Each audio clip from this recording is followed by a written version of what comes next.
Welcome. Today we're talking about how to find the area of composite shapes. Now before we talk about what composite shapes actually are, let's review all of the formulas that we've used so far through this playlist. We've looked at lots of shapes, lots of formulas, and with composite shapes you could use any or all of these. So what is a composite shape? Well, a composite is just something that's made of two or more things. So a composite shape is a shape made of two or more shapes.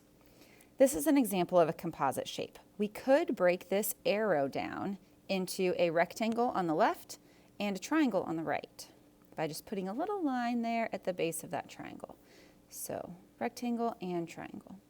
If we wanted to find the area of the arrow altogether, we could find the area of the purple rectangle and add it to the area of the green triangle.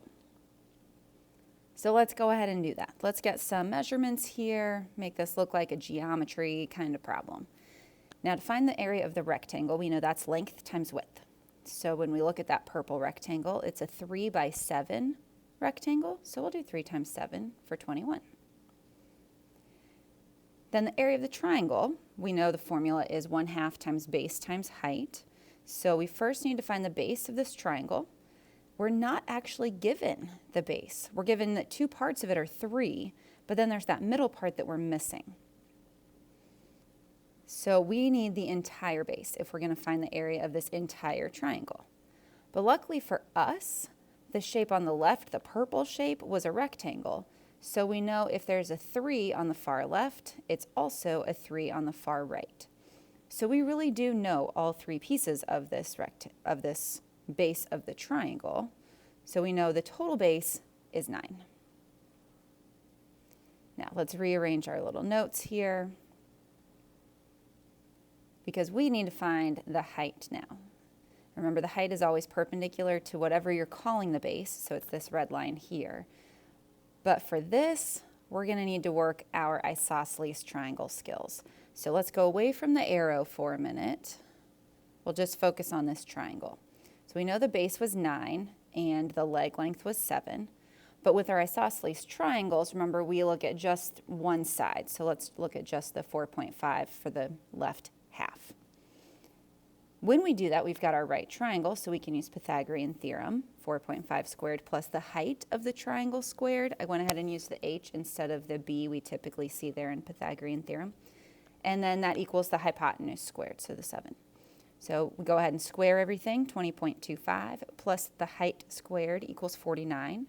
We'll subtract 20.25 from both sides, and we'll get that h squared equals 28.75. Now to get h by itself, because really we just want the height of this triangle, we'll take the square root of both sides. So now we know the height is 5.3619. Let's go ahead back to our arrow then, and we'll bring in this 5.3619.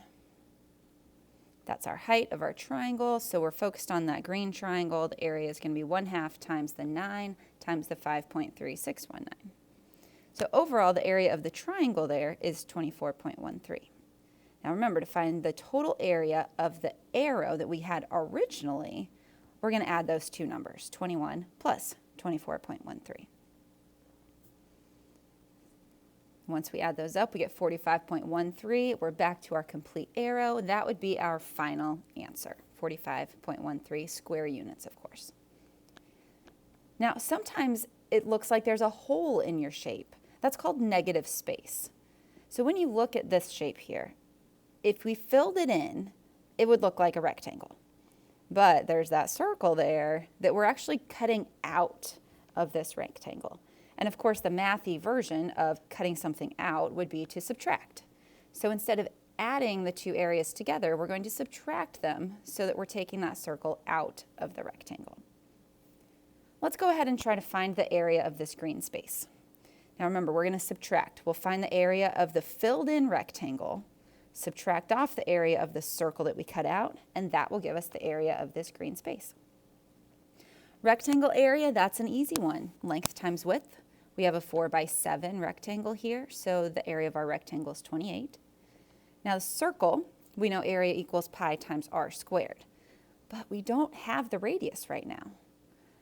Luckily for us though, the circle does go all the way from the very top of the rectangle to the very bottom. So that 4 that was part of the rectangle is also the diameter of our circle. And we know if the diameter is 4, then the radius is 2. So let's go ahead and plug in the 2 there. So our pi times 2 squared. And then 2 squared, of course, is 4. And we'll go to our calculator to do 4 times pi, and we get the circle area of 12.566. Then remember, to find this green space, our overall goal, we were going to take the rectangle and then subtract out the circle. So we'll do 28 and subtract 12.566, which leaves us with 15.434. So our total green area, 15.4. So just to summarize what we were doing here with our composite shapes, if it looks like you have 2 shapes that have been just drawn together, just drawn next to each other, you find the area of each and you add them. If it looks like you had a shape originally and you cut out a hole in a different shape, then you subtract the areas. So thank you for joining me, and I will see you next time.